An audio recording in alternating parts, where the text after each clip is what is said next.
I'm going to start with the new chapter, Constitution as a Living Document. As you know that अभी तक हमने इतना सारा कुछ किया है और ये जो बुक है Constitution at Work, this basically deals with how Constitution was framed, who were the guiding force behind this framing. तो जब हमने लास्ट किया था फिलोसफीज मतलब कॉन्स्टिट्यूशन को बनाने के लिए हमने कैसी कैसी फिलोसफीज कौन कौन से प्रिंसिपल्स यानी कि क्या वो सिर्फ लॉ था या फिर मॉरल रिस्पॉन्सिबिलिटीज थी वो हमने डिस्कस किया था in this chapter which is मतलब कि थोड़ा सा लॉन्ग है will not be completed in one मतलब कि वन सेशन इस चैप्टर के अंदर आप जो हो you will be reading one of the most important parts that we have been dealing about constitution. पहला जब हम बोलते हैं बच्चे कॉन्स्टिट्यूशन तो we always say this word हम एक वर्ड बोलते हैं कि कॉन्स्टिट्यूशन जो है it was frame by the people who were मतलब कि मेंबर्स ऑफ कॉन्स्टिट्यूएंट असेंबली तो जो ये चीजें उन्होंने बनाई थी वाज इट स्टेटिक क्या कुछ ऐसे रूल्स बनाए गए थे जिससे हम लोग उसको जो है चेंज कर सकते हैं एंड इफ यस तो व्हाट वर दोस प्रोविजंस जिससे कि हम लोग कॉन्स्टिट्यूशन को चेंज कर सकते हैं why only in a country like India we have that no the constitution has not been changed कई कंट्रीज के अंदर कॉन्स्टिट्यूशन को चेंज किया गया है हमारे यहाँ definitely amendments have been there but we have not framed a new constitution.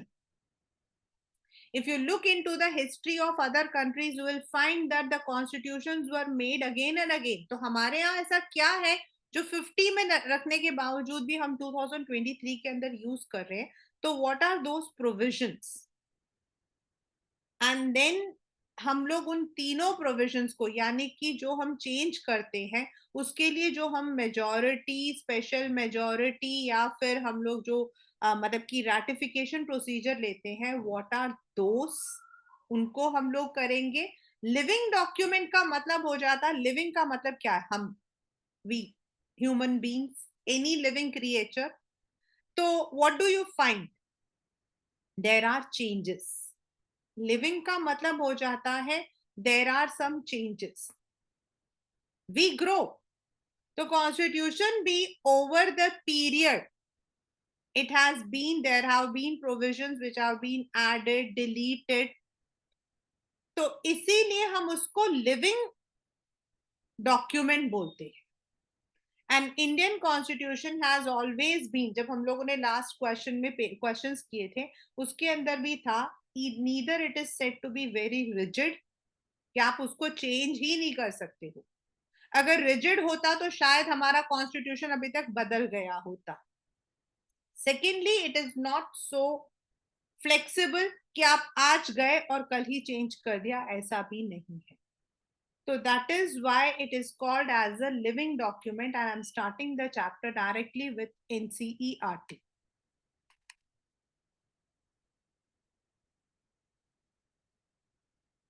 I had already discussed the blueprint कि आपके कितने questions इस chapter से आ सकते हैं. You already have seen in the last class.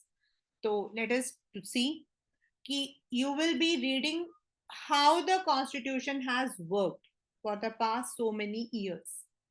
And it is really मतलब कि commendable. The Indian constitution can be amended to the needs of the time. मतलब हम इस chapter में यही पढ़ेंगे. Though many such amendments had already taken place, it still remains intact and basic premises have not been changed. The judiciary has played an important role in protecting the constitution and also interpreting the constitution. There have been many आप लोग 12th standard में पढ़ोगे इनमें से कुछ provisions को which are really very interesting कि constitution के साथ जब किसी भी government ने छेड़ाछाड़ी की if they have changed the laws accordingly so then judiciary has entered. The constitution is a document that keeps evolving and responding to change, और इसीलिए हम इसको जो है लिविंग डॉक्यूमेंट कहते हैं. We call it as living document. अगर ये 1 मार्कर या 2 मार्कर क्वेश्चन आता है क्लास 11, तो आपको यही लिखना है, बिकॉज वो टाइम के साथ इवॉल्व हो रहा है, उसमें हम लोग ऐड कर रहे हैं, चेंज कर रहे हैं. Now let us come to the first one, France. We will start with the example of France, which is given on the right side. France had numerous constitution in the last 2 centuries. After the, अगर आपको याद हो, सबसे पहले जो हमारा French revolution हुआ था, उसके अंदर द नेशनल असेंबली जो है, which had gathered in the tennis court of Versailles, उन्होंने फ्रेम किया था. Then France became a constitutional monarchy, then it became a republic, then Napoleon Bonaparte आया. तो इस तरीके से there were number of changes. After the revolution, during the Napoleonic period, France underwent continuous experimentation about a constitution. The revolution constitution of 1793, जो national assembly ने बनाया था, is called the period of first French Republic, then second in 1848. ये आपको जो है, these are all your 1 marker question. The third with a new in 1875, and the fourth one is 1946 with a new constitution. The fourth French Republic came into being finally in 1958. The fifth came into being with yet another constitution. यानी कि अगर आप देखो तो over a period of 1793, यानी कि 1800 से 1950 के बीच में 5 बार जो है आपका कॉन्स्टिट्यूशन चेंज हुआ. But has it been in India? It is not uncommon for nations to rewrite their constitution to change circumstances. Like अगर हम लोग बेल्जियम के बारे में बात करते हैं, तो बेल्जियम ने अपने कॉन्स्टिट्यूशन को, उनका कॉन्स्टिट्यूशन भी 2-3 बार बना, they had to alter it. Soviet Union ये पेपर में आया हुआ है, that is why I had underlined it. This has come in the exam. The Soviet Union had 4 constitution in its life of 74 years. In 1991, the rule of the Communist Party came to an end, and soon the Soviet Federation disintegrated. ये आपका next year में पहला chapter होगा, पहला या दूसरा. After this political upheaval, the newly formed Russian Federation adopted a new constitution, that is 1993. तो आप खुद सोचकर देखो कि ऐसे बड़े बड़े nations, those big nations, they had to change their constitutions. But look at India.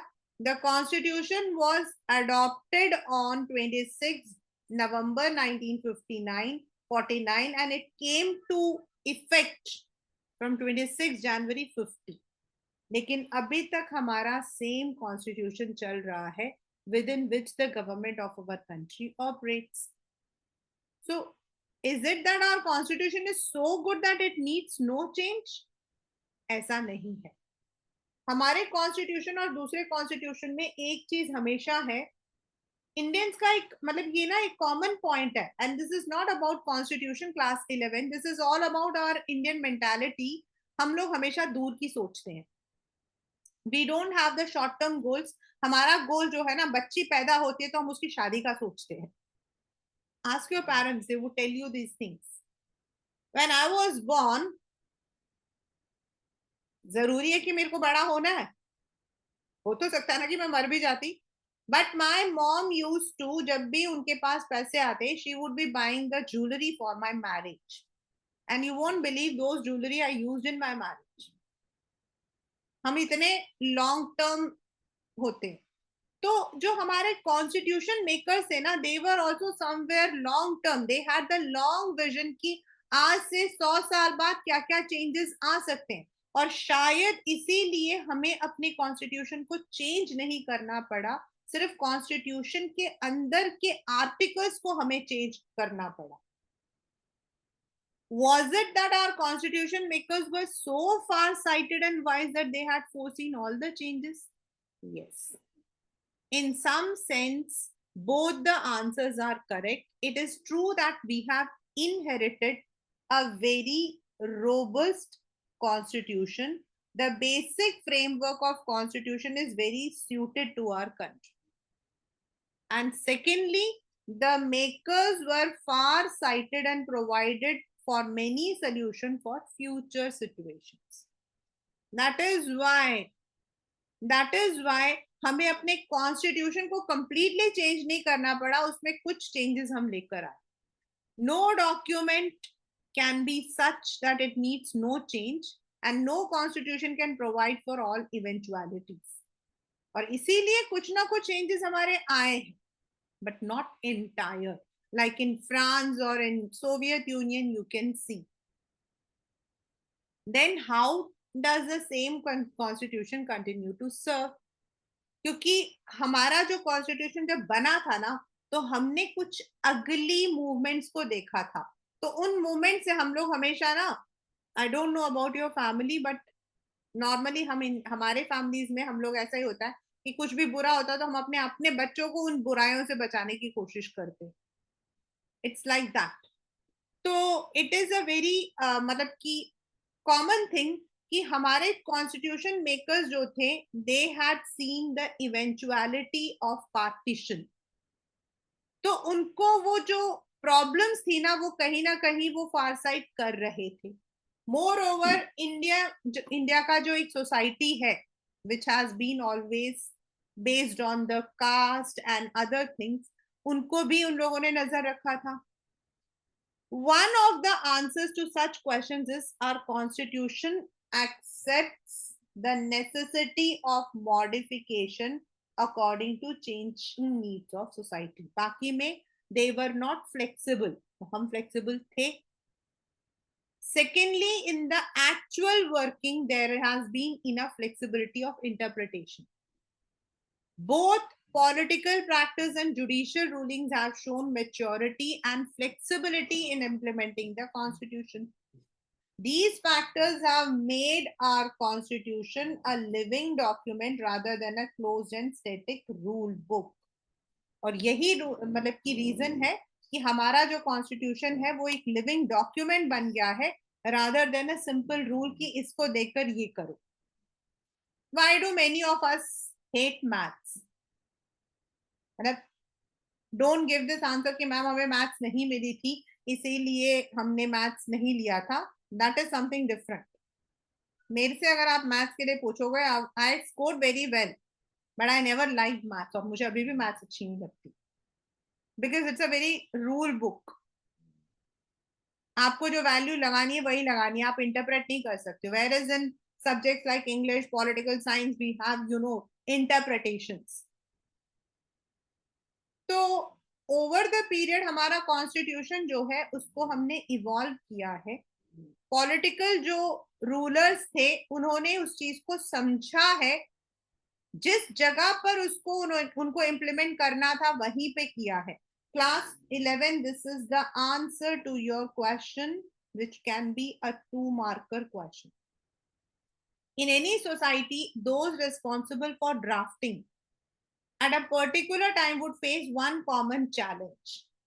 The provision of constitution would naturally reflect efforts to tackle the problems that the society is facing at the time of the making. जो मैंने आपको बताया कि जब हमारा constitution बना था 1946 से लेकर 1949 का जो पीरियड था हमारे लिए, that was a period of turmoil. First we were getting independence from British. There were so many things which we could not tackle on ourselves. Then in the society also there were so many problems. India at that time was dealing with situations like illiteracy, poverty, gender discrimination, caste discrimination, and above all partition.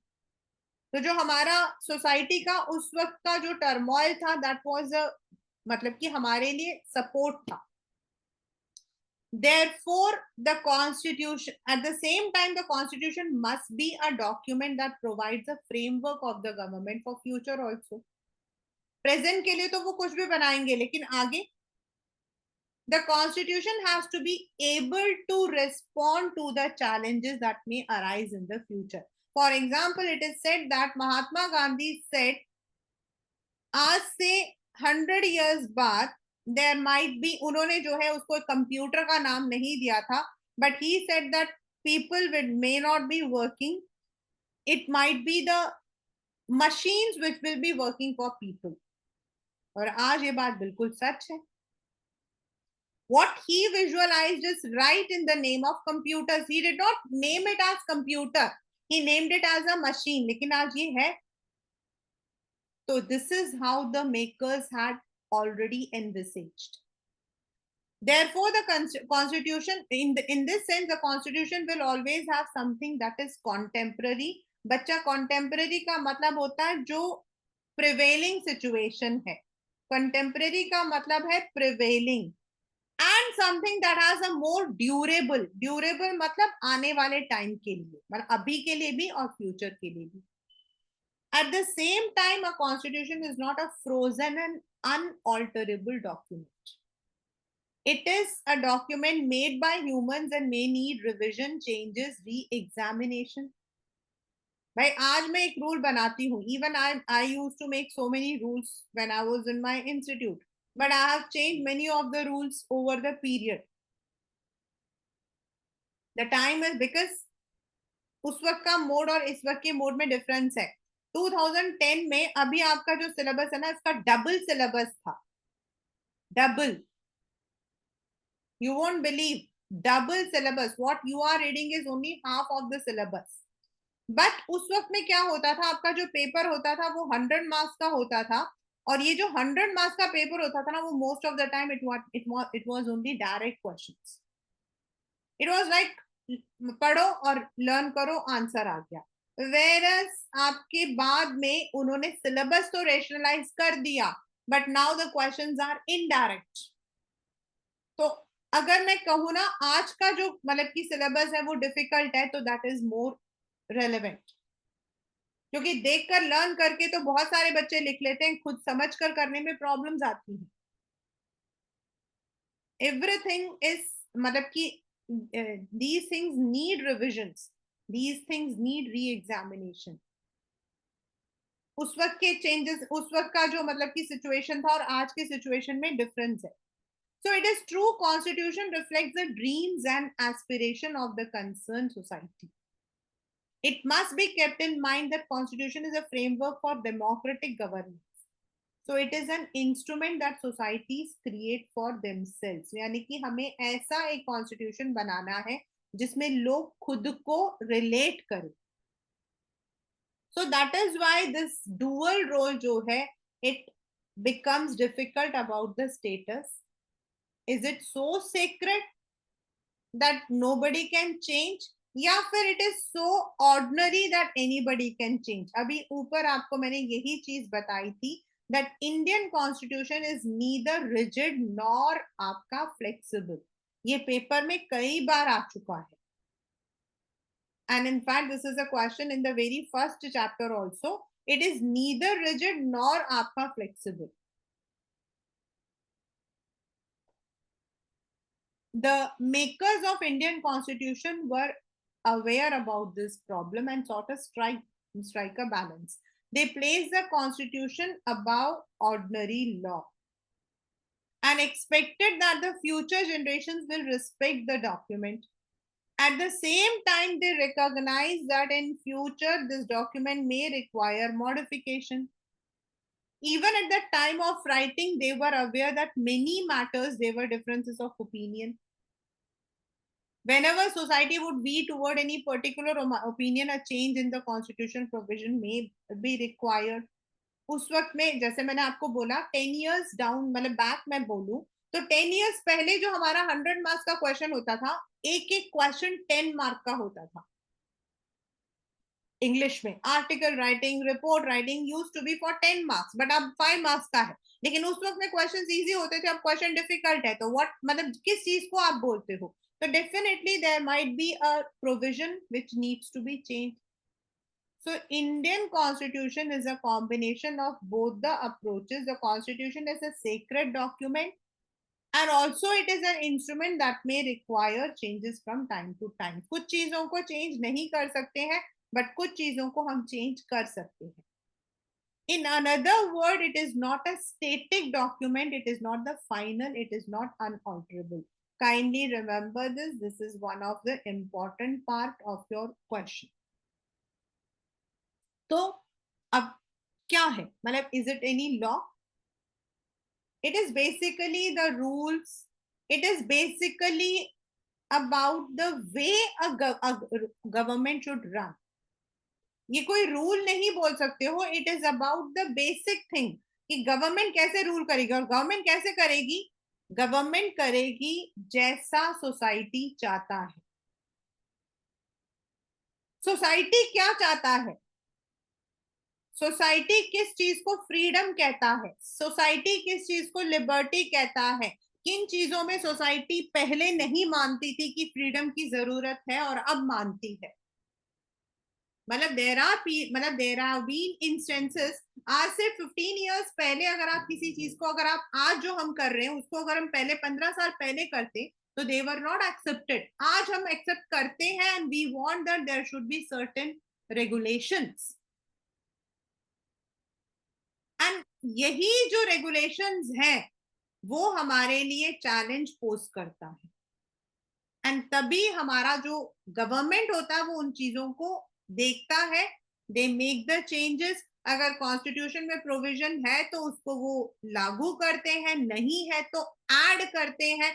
अगर उनको लगता है कि नहीं भाई modify करना पड़ेगा तो they modify it. Now according to the next one, this is one of the very, इस चैप्टर से मैंने सबसे ज्यादा यही क्वेश्चन देखा है, how to amend the constitution, and I'll tell you which question particularly has been in repeat. Parliament may, according to Article 368, Parliament may in exercise of its constituent power amend by way of addition.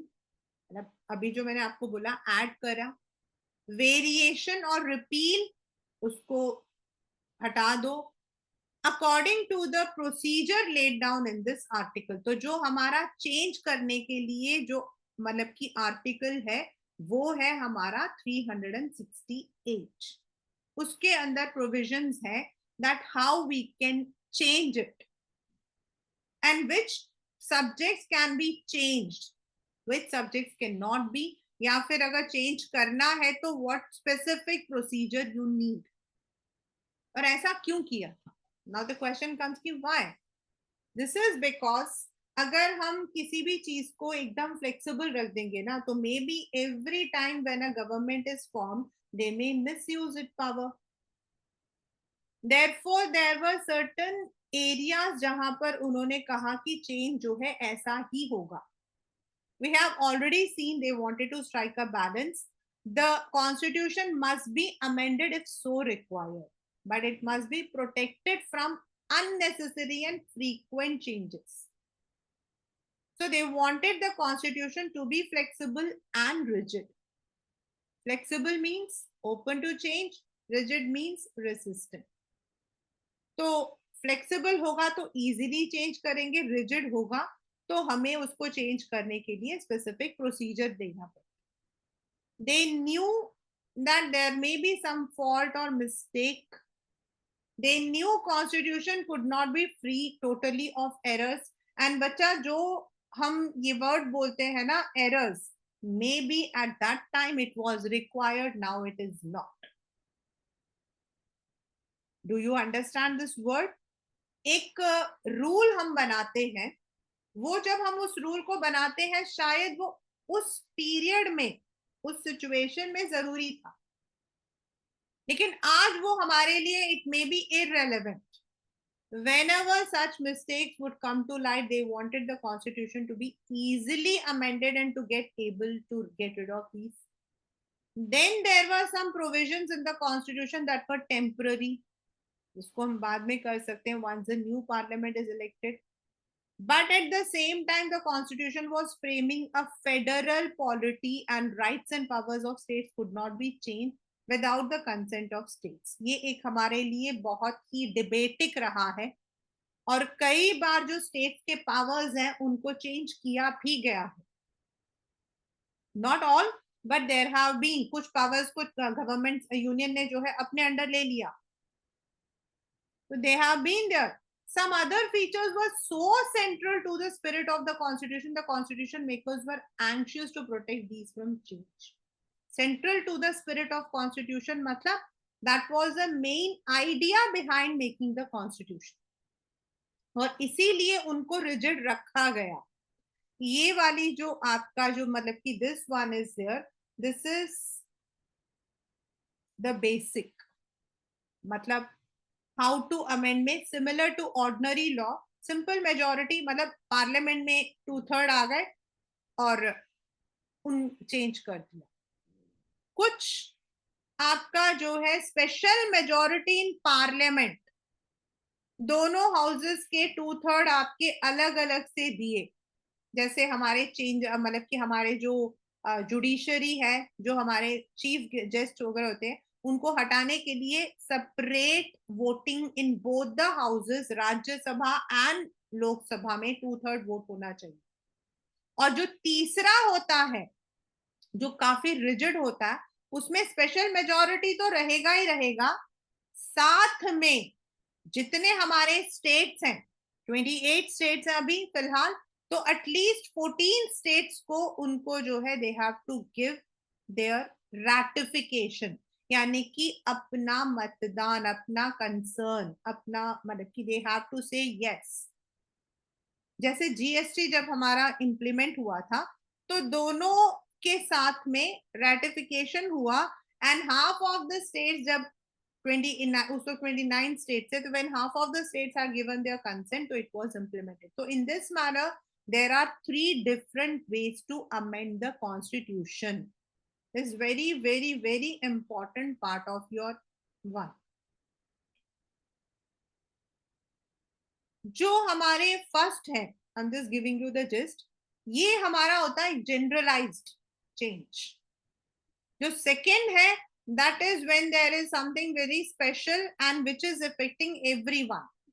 लेकिन जो third होता है ना, वो तब हम करते हैं जब एक पर्टिकुलर स्टेट को भी उससे नुकसान या फायदा हो सकता है. सो इसीलिए स्टेट्स के रैटिफिकेशन का होना जरूरी हो जाता है. रैटिफिकेशन मतलब authorization, their consent. There are many articles in the constitution which mentions these articles can be amended by a simple law. No special procedure for amendment is required, and there is no difference between an amendment and an ordinary law.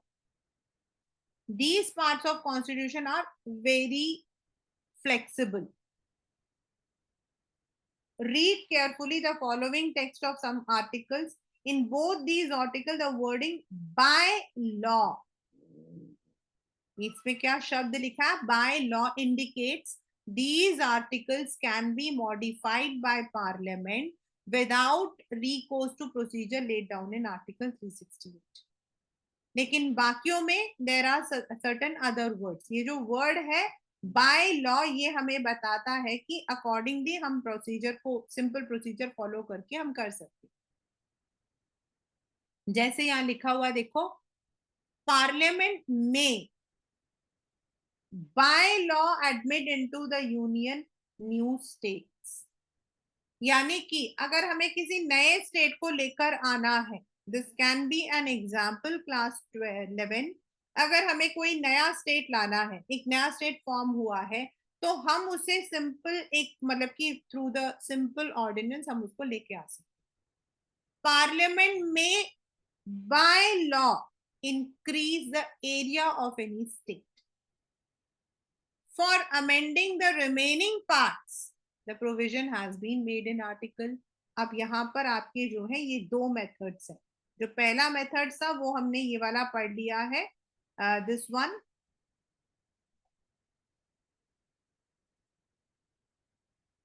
A simple जिसमें लिखा होगा by law. अब ये जो second है, जो बाकी दो है, उनके लिए we have special. In this article and इसके लिए you also need to understand that it is under article 368। There are two methods and they apply to do different set of articles. One is amendment can be made by special majority of two houses of the parliament, 2/3। मतलब दोनों में present कितने थे और उसमें 2/3 हुए तो हो गया।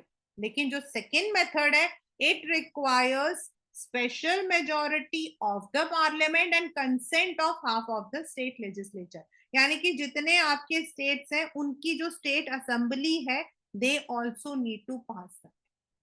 Note that all the amendments to the constitution are initiated only in parliament, because parliament हमारा supreme power है, it is the supreme a platform.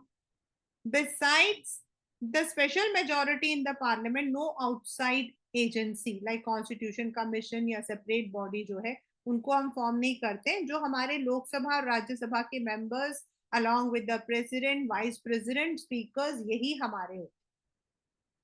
Similarly, after the passage in the parliament and in some case in state legislatures, no referendum is required for ratification of the amendment. An amendment bill, like other bill, goes to the president. But in this case, the president has no powers to send it back for reconsideration.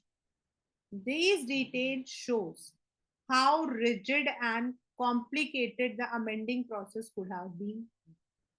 Our constitution avoids these complications. This makes the amendment procedure relatively simple, but more importantly, it underlines important procedure principle. Only elected representatives of the people are empowered to consider and take final decision in question of amendments. यानी कि जो हमारा constitution का एक main element है, sovereignty.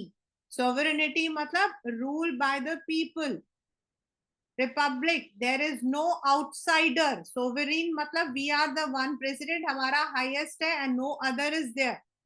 Only the parliament sovereignty is the basis of amendment procedure. उसको change करने के लिए हम कहीं से नहीं ला सकते। Now how do we do the special majority?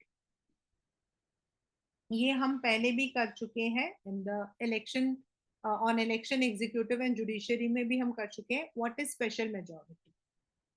Ordinarily, all business of legislature requires that a motion or resolution or bill should get support of simple majority of members voting at that time. उस वक्त में जितने लोग हैं उनको जो है मिलना चाहिए। Suppose at the time of voting on a bill, 247 members were present and all of them participated, then bill would be passed if 124 members voted in favor. That is 50% हमारा हो गया। Not so in the case of amendment bill. मतलब अगर कोई general bill है, अब कोई discussion हो रहा है, कुछ बिल इंट्रोड्यूस हुआ है, उनमें हमें 50% हो गया, ठीक है। लेकिन अगर हम अमेंड कर रहे हैं कॉन्स्टिट्यूशन को, then amendment to the constitution requires two different kinds of special majority. First, बहुत important है this one, this is there in one more chapter also. In the first place, these voting in favor, those voting in favor should constitute at least half of total strength of that house. मतलब उस, not the present people, total strength। हमारा लोकसभा 543, उसका आधा, और राज्यसभा 250, तो उसका आधा। Right? Not the present people. यहां पर क्या है, दोज हु आर प्रेजेंट उन्हीं का 50%। लेकिन स्पेशल मेजोरिटी में स्ट्रेंथ का special person. Secondly, the supporters of the amendment bill must also constitute 2/3 of those who actually taking part also. Both houses must pass the bill separately in this manner. There is no provision for joint session. अगर आपको याद हो तो हम लोगों ने एक किया था इन सेकेंड और थर्ड चैप्टर। इन सम केसेस हम लोग अगर मतलब कि दोनों जो हैं, जैसे मनी बिल होता है, कुछ बिल होते हैं सिंपल बिल्स, उनमें अगर राज्यसभा और लोकसभा जो है दे आर नॉट एक दूसरे के साथ नहीं है तो ज्वाइंट सेशन हो जाता है, लेकिन इनमें हम ज्वाइंट सेशंस नहीं करते। There is special majority required. Can you see in the Lok Sabha there are 545, that means at least 273, even if only 300 are present तो भी 273 का होना जरूरी। But imagine that 400 members of Lok Sabha would have voted, how many members should support? यानी कि 2/3 आपको support तब भी करना पड़ेगा, यानी प्रेजेंट भी उतने, सपोर्ट भी उतना होना जरूरी है। यानी in another word majority of the representatives should support that bill. ऐसा इसलिए क्योंकि अगर वो सपोर्ट कर रहे हैं तो that means the bill is in welfare of the people, and if they are not supporting that means it is not supporting the welfare.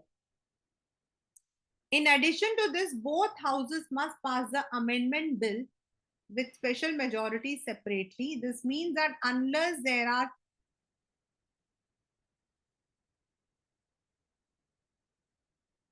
this यहाँ पे कटा हुआ है, there are special majorities, the bill cannot be passed. Now, first is two principles dominate the various procedure. मतलब हमने कहाँ से लिया है, किस प्रिंसिपल के बेसिस पे हमने ये स्पेशल मेजोरिटी लिया है।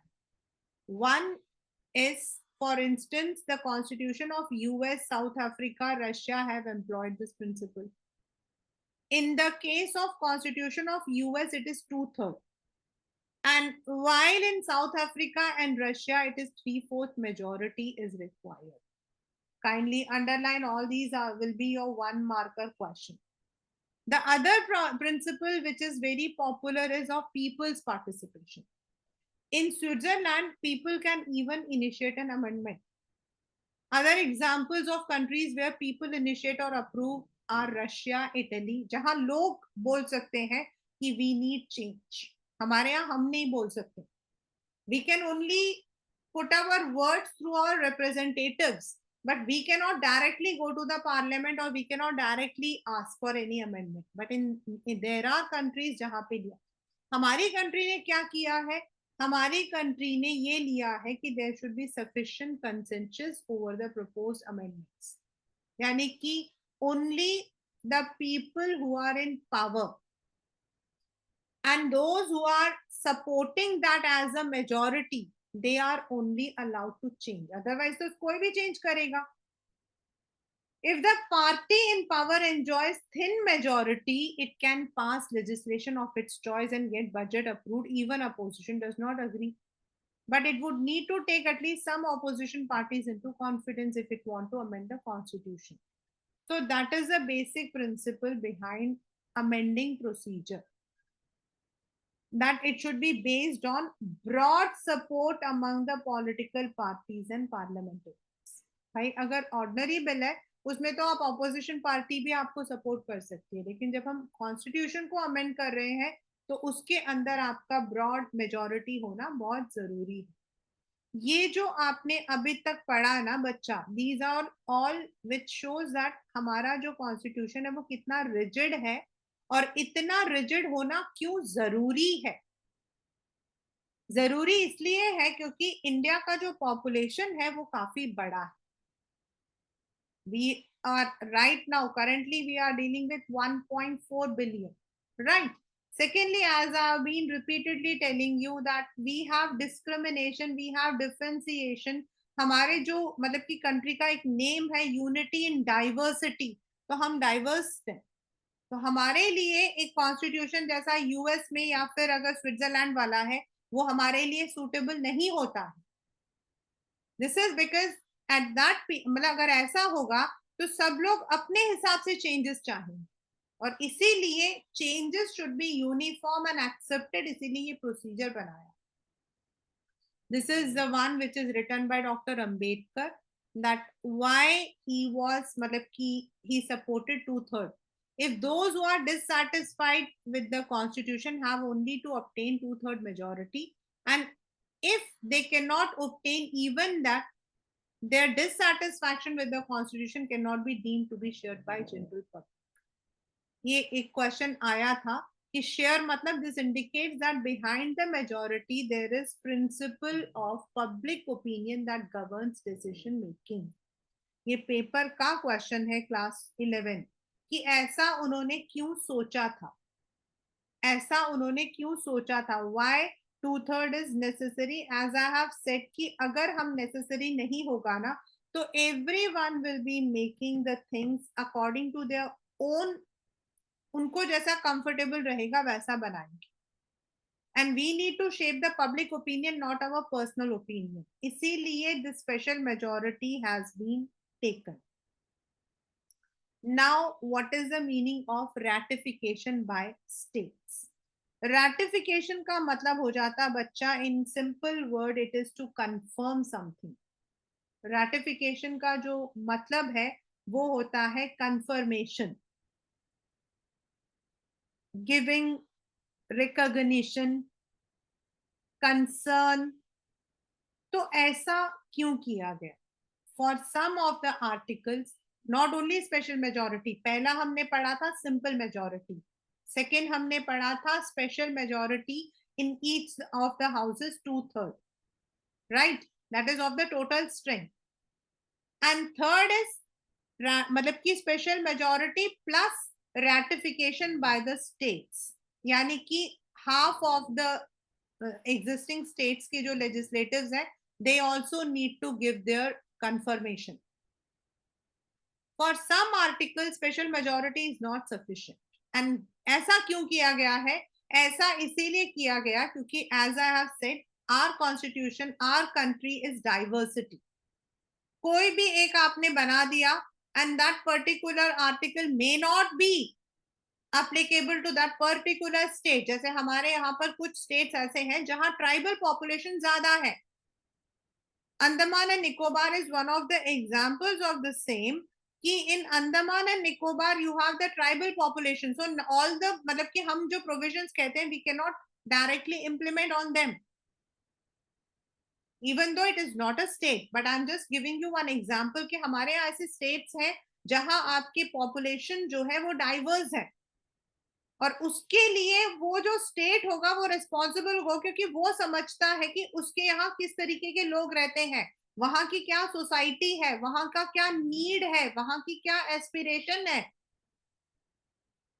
Any law which is made by union can not be simply implemented in any state. हमारे यहाँ पर when what you call as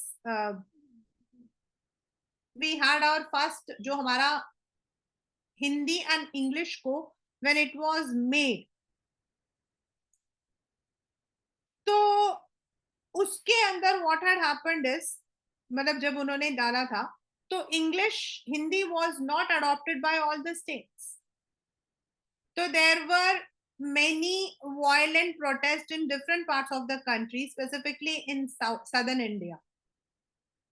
Now उस वक्त में जब उन लोगों को ये प्रॉब्लम आई तो उन्होंने क्या किया, they had to change that, क्योंकि Hindi was spoken only by 40% of the total population. I am talking about that period, 50s के पीरियड के बारे में बात कर रही हूँ. और उस वक्त में आप हिंदी को जबरदस्ती कर दोगे तो how they would learn. And ultimately it was 1968, the protest was there, and ultimately English and Hindi were made the official languages, but it was not made as the हमारे country का national language नहीं बनाया गया था. And the states constitution जो है it allows हमारे मतलब कि according to the schedule 21 languages besides Hindi as scheduled language. ऐसा क्यों किया गया था? क्योंकि if you are talking about a place in Manipur, Nagaland, आप क्या उम्मीद करते हो कि वो लोग हिंदी पढ़े? How it is possible? There are so many aspects ना, हिंदी वहां पे पढ़ते ही नहीं है लोग, वहां पढ़ाने के लिए कौन जाएगा? How you are going to मतलब कि, तो there were people who said no. तो देयर आर ऐसे हमारे कई जो मतलब what you call as provisions है जहां पर वी नीड टू सी कि जो लोग जिस स्टेट में रहते हैं उनको उस चेंज से कितना फर्क पड़ सकता है, और इसीलिए रैटिफिकेशन बाय स्टेट्स जो है वो इम्पोर्टेंट है. When amendment aims to modify an article related to distribution of powers between states and central, article related to representation, it is necessary that states must be consulted. And then they gave their consent. We have already studied that Indian constitution is federal in nature. Federalism means the powers of the states must not be at the mercy of central government. By central government जो चाहता है वो नहीं कर सकता है, right? वो नहीं कर सकता है. The constitution has ensured this by providing legislature of half of states have to pass the amendment before it comes into effect. और इसीलिए वो उसने ऐसा किया है. We can say that for some part greater or wider consensus in the polity is expected. A greater or wider consensus मतलब एक मत. This provision also respects the states, give them the participation in the process of amendment. भाई बाकी सब में तो हम सिर्फ राज्यसभा के मेंबर और लोकसभा के रहते हैं, तो स्टेट्स की कहाँ वैल्यू है. At the same time, care is being taken to keep this procedure somewhat flexible, and even it is more rigid. Consent of only half state is required, yani ki simple. At the same time, the amendment process is not impracticable even after taking into consideration. This is more stringent. So, we may summarize Constitution of India can be amended through large scale consensus and limited participation of states. The founding fathers took care that constitution would not be open to easy tampering. And yet future generations were given the right to amend, modify according to the needs and requirement of the state. तो ये हमारा जो है, this is what we have, and this is for making the amendments. What condition need to be fulfilled? मतलब place a tick mark in the chart. मतलब subject of amendment में citizen के लिए citizenship clause है, उसमें आपको कैसा चाहिए, simple या ratification या special. Right to freedom of religion. Changes in union list, special majority से चल जाएगा. Changes in state boundaries, उसके अंदर आप कैसे लोगे, आप बिना स्टेट के पूछे आप उनकी बाउंड्री को काट दोगे या ऐड कर दोगे, नहीं कर सकते हो. Provision regarding election commission, special majority से हो जाएगा, because election commission basically is dealing with the elections only. उसमें एग्जैक्टली स्टेट्स का कोई रोल नहीं होता है. ये जो मैं पढ़ रही हूं ना बच्चे, दिस इज अबाउट कि अगर इन एरियाज में हमें चेंज करने हो तो हमें कौन सा लॉ लेना पड़ेगा, whether it should be special और इट शुड बी रैटिफिकेशन. तो दिस इज हाउ, जैसे सिटीजनशिप क्लॉज है दैट्स यूनिफॉर्म, तो हम स्पेशल मेजोरिटी से कर सकते हैं. लेकिन if there has to be change in the state boundaries, क्या हम स्पेशल मेजोरिटी से कर सकते हैं? नो. तो this is how Indian constitution has proved that it is not static. At the same time, it is neither rigid nor flexible. It has given flexibility only to the area जहां उनको लगा है कि it is a uniform. Time के साथ हमें एक general change लेकर आना पड़ता है, उसके लिए यू डोंट नीड स्पेसिफिकली. जैसे हमारा JNK में आर्टिकल 370 को हटाया गया था, है ना, उसके अंदर जस्ट दोनों आपके 2/3 जो मेंबर्स थे स्पेशल मेजोरिटी के साथ ले लिया गया, उसमें हमें स्टेट्स की जरूरत नहीं पड़ी.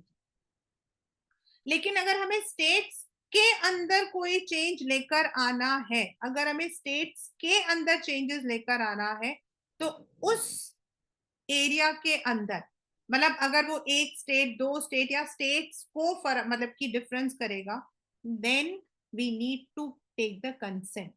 Now maybe everyone will not give the consent, सभी कंसेंट नहीं देंगे, तो फिर हमें क्या करना चाहिए? इसके लिए उन्होंने थोड़ा सा उसको आसान बना दिया. They gave that 50% of the states अगर हमें मेजोरिटी में सपोर्ट करते हैं उस पर्टिकुलर बिल को, तो हम उसको पास करें. So there are three ways of ratification, sorry, amendment. The very first is आपका, the very first is simple majority. Second is आपका special majority, 2/3 of the strength as well as the present. मतलब overall जो voting होनी चाहिए, अगर 100 vote हुए तो 2/3 majority जो है उस बिल को सपोर्ट करेगी, प्लस जितने आपके इंडिविजुअल मेंबर्स हैं दोनों हाउसेस में उसका 2/3 होना, दोनों को मतलब कि उन्होंने किया है स्पेशल मेजोरिटी में।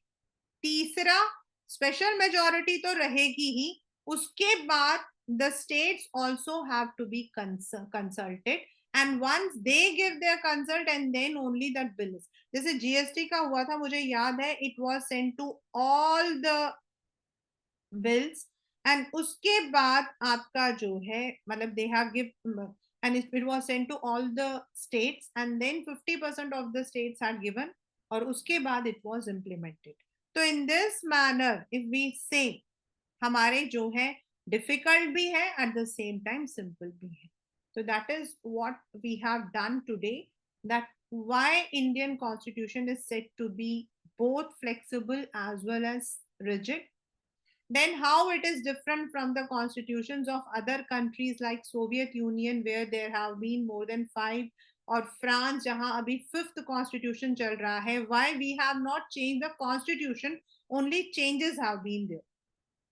In the next class we'll be also talking about ये वाला again you will be finding some questions कि why there have been so many amendments, उसमें आपको पीरियड पूछा जाएगा जिस पीरियड में सबसे ज्यादा अमेंडमेंट हुए थे, and then the criticism behind that कि इतने मतलब कि अमेंडमेंट्स नहीं होने चाहिए, उसके बारे में हम लोग पढ़ेंगे।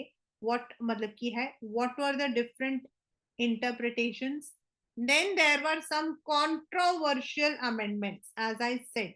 12th स्टैंडर्ड में तो आपका एलॉबरेट है, उसमें आपका कॉन्स्टिट्यूशन से रिलेटेड नहीं है, उस इवेंट से रिलेटेड है। You will not be reading anything about constitution in 12th standard. बहुत मजेदार है 12th स्टैंडर्ड का पॉलिटिकल साइंस, बहुत अच्छा है। That first book is completely about the world politics and second book is completely about Indian politics. तो ये जो हमने अमेंडमेंट्स वगैरह पढ़े हैं ना, इनका एक्चुअल जो इवेंट्स है ना वो आप वहां पर पढ़ोगे। So what were those controversial amendments made by the people, how it was dealt, जैसे हमारे यहाँ फंडामेंटल ड्यूटीज है 42nd अमेंडमेंट का, वो कैसे किया गया, how the basic structure has been still maintained. This is all we will be studying in our next class, and with this particular chapter would also be completed. And अगर ये chapter हमारा complete हो रहा है तो इसके साथ हमारी एक पूरी बुक भी कंप्लीट हो जाती है।